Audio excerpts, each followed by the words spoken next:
If I had to describe myself as a poet, I would say that I'm a poet who's fascinated with accepted, enduring, and inherited stories, and why these stories seem to sit so uncomfortably beside the reality that I see and experience around me. So it doesn't matter to me so much where the stories have come from. They can be family stories, historical, mythological, religious, but that they don't seem to really fit with how I perceive or experience the world. And I'm obsessed with why this is the case. So my poetic impulse is in fact to challenge or to analyze or even rewrite these stories so that the poems themselves are reflections of this tension or distortion. What I like to do is take on a character or a persona who can follow through on this argument until the end of the poem so that I don't have to censor myself. This poem is based on one of my favorite stories from the Old Testament, the story of Abraham and his son Isaac, where Abraham is asked by God to sacrifice his only son to prove his love and faith in God. I was obsessed with this story as a child, and I think the reason I was obsessed with it is I didn't really understand the morality of it. I could see that Abraham was tested in his faith, but I wondered about the walk home after the son was unbound from the rock. If Abraham hadn't responded to God's command, how much better the relationship with his son might have been. No nights of discomfort in the dark, calling out in his sleep for good Samaritans. No more fights at breakfast about the day it almost happened. No more hiding the largest and sharpest kitchen knives. If Abraham hadn't heard another word and done the deed, how many days before some troop of angered parents hunted him down, stood on his lawn with signs and government officials, broke every unbarred window in his home? How many years before the smell came off his hands, before he could eat meat again? If Abraham was smart, as the men in my neighborhood, he would have destroyed evidence of his plans, taken the boy no further than the basement, and kept the fires burning until not a soul could have recognized that body. This poem is a very short poem, and I think that it comes from both my ancestral history, my father coming from India, and also growing up in Canada, where I think we have a little bit of a problematic relationship with all history. Sex with Columbus. He rode the waves in a month-long stretch of glorious discovery, my body meeting him like a welcome error, odd instrument of his marking round territory. It was supposed to be a secret between us and the sea. Later, I heard he bragged to his buddies, claimed to be the first, though he wasn't.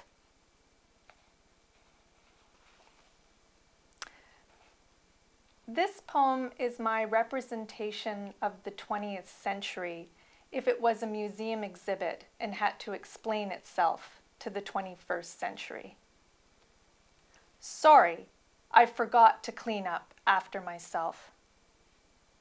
Sorry, sirs and madams, I forgot to clean up after myself after the unfortunate incidents of the previous century. How embarrassing, my apologies. I wouldn't advise you to stroll around here without safety goggles, and I must insist that you enter at your own risk. You may, however, leave your umbrella at the door. Just keep your ticket.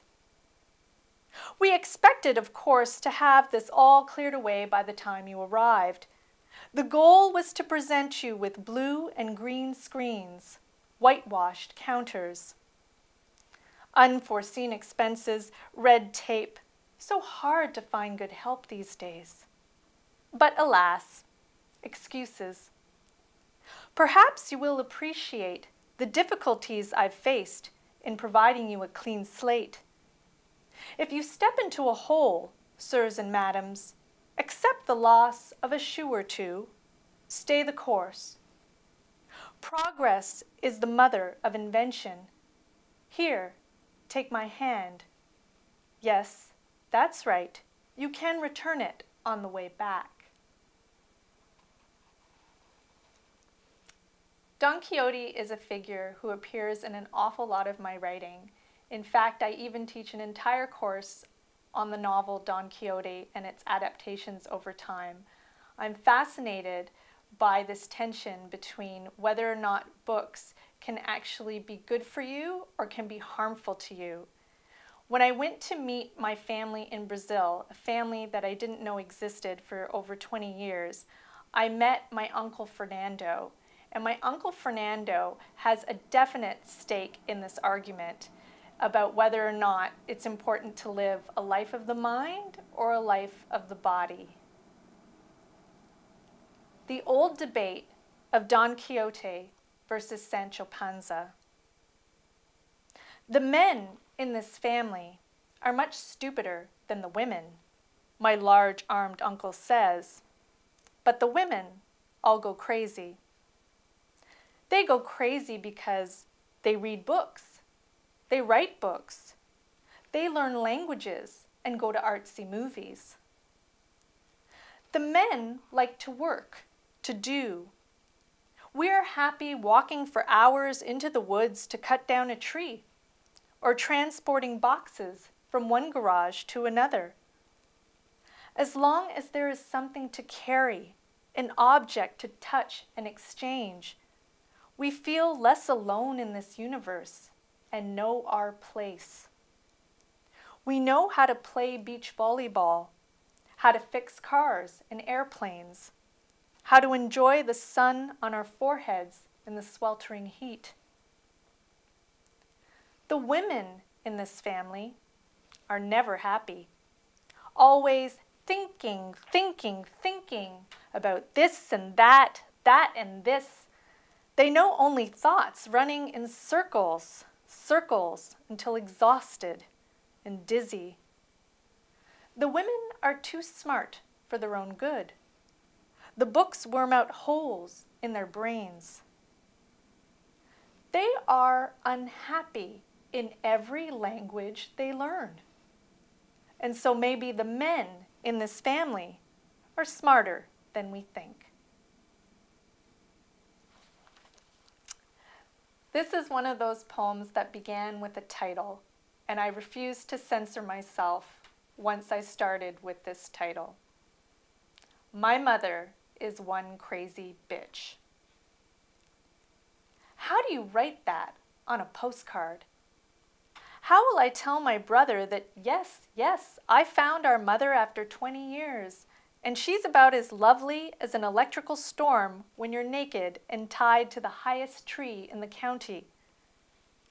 She has tantrums when we wake in the morning, tantrums when we catch our cabs for the day, outside the theater, inside the theater, after the theater, then again on the ride home. She has several more when I'm hiding in the washroom, washing my underwear in the sink. You don't love me enough is her main point of contention. So we battle this love thing out as if it were some native Brazilian dish I am supposed to swallow until my stomach spasms, until I learn to crave it. But I am a teacher now, not a student. My mother switches off the television and starts to snore. Even at night, she accosts me. In the middle of my across-the-ocean nightmares, she makes sure uncredited appearances. At the checkout desks of my subconscious, I am writing postcards to all the dead mothers out there, all dead daughters who never had a chance to meet in this life. I collect their tears the way I have been hoping to collect my thoughts. Unknown grief is sweeter, I write. Stay on your side, off stage. Let others stay on theirs. Only then can we indulge in the luxury of applause. I've been described as a surrealist poet, and I have been fascinated by surrealism in writing and in visual art. And I think in particular because the systems of rational thought, of objective understanding and inquiry never seem to me to produce the conclusions or the results or the kinds of narratives that actually make emotional sense to us. Whereas I think that in surrealism, even though we're presented on the surface with, let's say, symbols or images or even lines that at first don't seem to make sense narratively or even in a way that you can see the pattern emerging or the parallels, that after a little bit of time, one senses that it is right this way, that there is an emotional connection between disparate things. And I think that's what the nature of metaphor is. It's meant to bring together things that at first seem disparate, but we know are actually connected. So whereas many people find surrealism to be alienating, I actually find it to be connecting. It brings people and things and emotions together. And I hope in my poetry, even when there are lines or images that on first hearing or first thought don't quite seem to fit comfortably, that this is something that will eventually be shown that it's actually the way things are. In Canada, people find it difficult to slot me in as a poet with the other predominant traditions of Canadian poetry.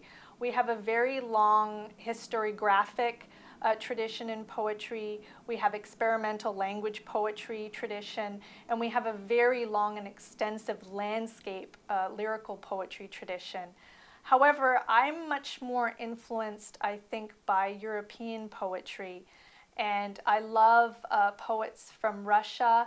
I've read a lot of Anna Akhmatova and Osip Mandelstam, and I'm also quite taken with Polish poets.